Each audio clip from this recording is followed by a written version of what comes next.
ایک ایسا عذاب جس نے 3 بڑے شہروں کو نیست و نابود کر دیا۔ اس عذاب کے دوران ایسا کیا ہوا کہ ایک عورت پتھر کے مجسمے میں تبدیل ہو گئی؟ وہ عورت کون تھی اور اس نے ایسا کیا گناہ کیا تھا کہ قیامت تک کے لیے لوگوں کے لیے عبرت کے نشان بن گئی؟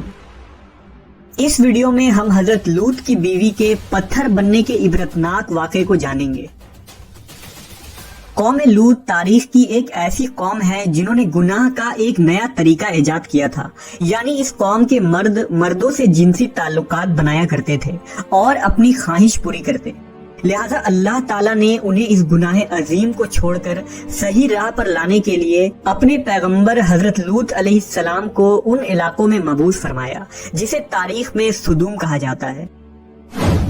حضرت لوط نے اپنی قوم کو اللہ کے عذاب سے ڈرایا اور بہت سمجھایا کہ یہ بدفعلی اور ایک عظیم گناہ ہے۔ اللہ نے تمہارے لیے عورتوں کو پیدا فرمایا ہے، لہذا اپنی خواہشات کو حلال طریقے سے پوری کرو اور اس گندگی سے توبہ کر لو۔ لیکن ان کی قوم نے حضرت لوط کے دعوت کو ٹھکرا دیا اور یہ کہہ دیا کہ اگر تمہارا رب ہم پر عذاب لانے والا ہے تو ہم تیار ہیں، تم اپنے رب سے عذاب کا مطالبہ کر دو۔ لہذا عنقریب اللہ کا عذاب ان پر قہر بن کر نازل ہونے والا تھا۔ ہوا یوں کہ اللہ نے 3 فرشتے انسانی شکل میں سدوم کی طرف روانہ کیے، جو حضرت لوط علیہ السلام کے گھر آئے اور یہ درخواست کی کہ ہم مسافر ہیں اور آج رات آپ کے گھر ٹھہرنا چاہتے ہیں۔ حضرت لوط پریشان ہوئے کیونکہ اگر ان مسافروں کو سدوم کا کوئی شخص دیکھ لیتا تو وہ ان خوبصورت جوانوں کو پکڑ لیتا، کیونکہ یہ بدکار قوم سدوم سے گزرنے والے مسافروں کو بھی نہیں چھوڑتے تھے، اور اگر کوئی راہگیر اس علاقے سے گزرتا تو وہ انہیں پکڑ کر ان سے جبراً بدفعلی کیا کرتے تھے۔ لوط علیہ السلام جانتے تھے کہ ان مہمانوں کو سدوم کے لوگوں سے بچانا بہت مشکل ہے، اس کے باوجود آپ نے ان نوجوانوں کو اپنے گھر میں پناہ دی۔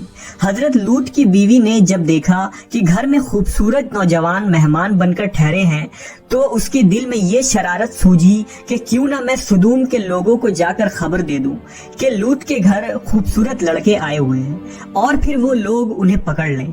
دراصل حضرت لوط کی بیوی اب تک آپ پر ایمان نہ لائی تھی، وہ کافر و منافقہ تھی اور اپنے قوم میں ہونے والے تمام تر برے کام کی حمایت کرتی تھی۔ امام قرطبی کے مطابق لوط علیہ السلام کی بیوی کا نام وائلہ یا والعہ تھا، وہ خود ایک معزز خاندان سے تعلق رکھنے والی عورت تھی۔ انجیل مقدس کے باب پیدائش میں حضرت لوط کی بیوی کا ذکر موجود ہے، لیکن وہاں اس کا نام موجود نہیں، جبکہ یہودی لٹریچر میں اس کا نام ایڈو یا ایڈتھ لکھا گیا ہے۔ لہٰذا جب وائلہ کو یہ علم ہوا کہ یہ خوبصورت نوجوان آج رات ہمارے گھر مہمان ٹھہرنے والے ہیں تو وہ فوراً سدوم کے شریر ترین لوگوں کے پاس گئی اور کہا کہ تم لوگ یہاں کیا کر رہے ہو؟ 3 خوبصورت نوجوان لڑکے میرے شوہر لوط کے یہاں مہمان بن کر ٹھہرے ہیں، وہ آج رات میرے گھر میں ہی رہیں گے، وہ بہت خوبصورت اور پرکشش چہرے والے لڑکے ہیں، تم لوگوں کو یقیناً انہیں جا کر دیکھنا چاہیے۔ یہ سننا تھا کہ ان فحش کام کرنے والے لوگوں پر شیطان سوار ہو گیا اور وہ دوڑتے ہوئے حضرت لوط کے گھر کی طرف بھاگنے لگے۔ کچھ دیر بعد حضرت لوط کے گھر کے باہر ایک جم غفیر لگا تھا، لوگوں نے ان کے گھر کو گھیر رکھا تھا اور ان لڑکوں کے ساتھ بدفعلی کے ارادے سے دیوار پر چڑھنے لگے تھے۔ کچھ لوگ دروازے توڑنے کی کوشش کر رہے تھے۔ وہ نوجوان لڑکے جو دراصل مقدس فرشتے جبرائیل، اسرافیل اور میکائیل علیہ السلام تھے، انہوں نے حضرت لوط سے کہا کہ آپ فکر نہ کریں، ہم اللہ کی طرف سے بھیجے ہوئے فرشتے ہیں، ان بدکاروں پر جلد ہی عذاب آنے والا ہے، آپ اپنے اہل و عیال کو لے کر اس بستی سے نکل جائیں۔ رات ختم ہونے سے قبل آپ کو ان بستیوں سے نکلنا ہوگا اور نکلتے وقت کوئی شخص بھی پیچھے مڑ کر نہ دیکھے، ورنہ وہ بھی عذاب میں گرفتار ہو جائے گا۔ لہذا حضرت لوط علیہ السلام نے ایسا ہی کیا، آپ نے اپنی 2 بیٹیوں اور بیوی وائلہ کو ساتھ لیا اور بستی سے نکل گئے۔ آسمان سرخ ہو رہا تھا، آسمان سے پتھر کے مینا برس رہے تھے، ایسی گرج کی خوفناک آواز آ رہی تھی کہ ہر مخلوق کانپ اٹھی تھی۔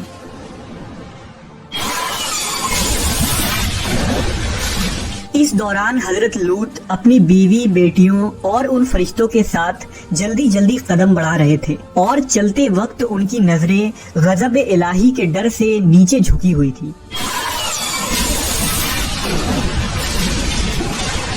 اچانک پتھر اور آگ کا ایک بڑا پتھر سدوم کے شہر کے بیچوں بیچ گرا، جس سے بہت خوفناک آواز آئی۔ لہذا حضرت لوط کی منافقہ بیوی وائلہ، جو اپنی قوم کے بدکاروں سے محبت رکھتی تھی، اس نے پیچھے مڑ کر دیکھا اور کہا، ہائے رے میری قوم! اس پر اللہ کے عذاب کا ایک پتھر اس کے اوپر گر پڑا، اور وہ بھی ہلاک ہو کر اسی جگہ بت بن گئی۔ آخر لوط علیہ السلام کی بیوی وائلہ نے پیچھے مڑ کر کیوں دیکھا تھا؟ ایسی کیا چیز تھی جو اسے پیچھے مڑنے پر مجبور کر رہی تھی؟ دراصل وائلہ کے دل میں دنیا کی محبت بسی ہوئی تھی۔ وہ اپنا گھر، مال و دولت اور لوگوں کو پیچھے چھوڑ کر آگے بڑھ رہی تھی۔ لہٰذا جب یہ سب تباہ ہو رہا تھا، اس وقت اس سے رہا نہ گیا اور اس نے پیچھے مڑ کر دیکھ لیا۔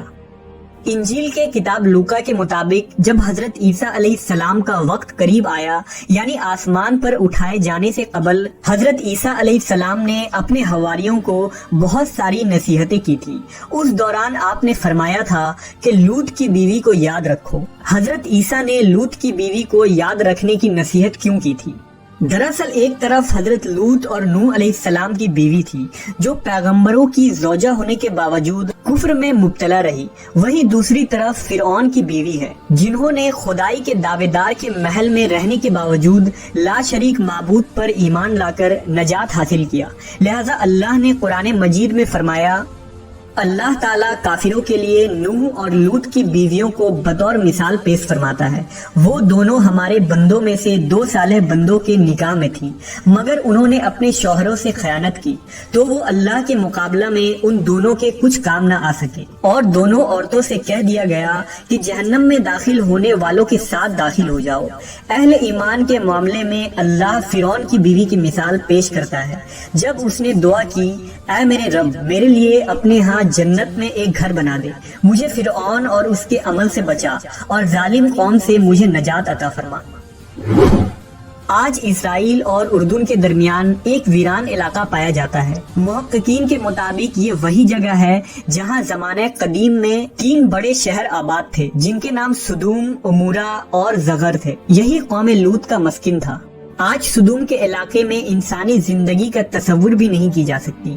یہاں مٹی برباد ہو چکی ہے، وہاں نہ پیڑ پودے لگائے جا سکتے ہیں اور نہ ہی کھیتی کی جا سکتی ہے، یہاں تک کہ پینے لائق پانی بھی دستیاب نہیں۔ کچھ سال پہلے اسرائیلی ریسرچر نے بحر مردار کے پاس ایک لمبے پتھر کا کھمبا دریافت کیا، جو دیکھنے میں تقریباً ایک انسان کی طرح لگتا ہے۔ دراصل یہ لوط علیہ السلام کی بیوی وائلہ کا مجسمہ ہے۔ یہ مجسمہ آج اردن کے ماؤنٹ سودوم نامی اس پہاڑی پر موجود ہے، جو نہ صرف ایک حیران کن ستون ہے بلکہ دنیا کے ہر شخص کے لیے نشان عبرت ہے۔ حضرت لوط کی بیوی کے اس واقعے میں ہمارے لیے ایک عظیم پیغام ہے۔ دراصل آج ہمیں خود ہمارا محاسبہ کرنا چاہیے کہ کیا ہم واقعی اللہ پر مضبوطی سے ایمان رکھنے والے اور اس کے احکام پر عمل پیرا ہیں؟ کیا ہم کہیں حضرت لوط کی بیوی جیسے تو نہیں، جو سب کچھ جاننے کے باوجود خدا سے دور ہیں؟ وائلہ کو یہ پتا تھا کہ وہ مہمان خدا کے فرشتے ہیں اور یہ عذاب خدائے برحق کی طرف سے ہے، اس کے باوجود وہ اپنے دل سے دنیا کی محبت کو نہ نکال سکی، اور اس کا انجام یہ ہوا کہ وہ ایک پتھر بن گئی۔ کہیں ایسا تو نہیں کہ ہم ظاہری طور پر مسلمان ہوں لیکن ہمارا دل خدا سے دور ہو گیا ہو؟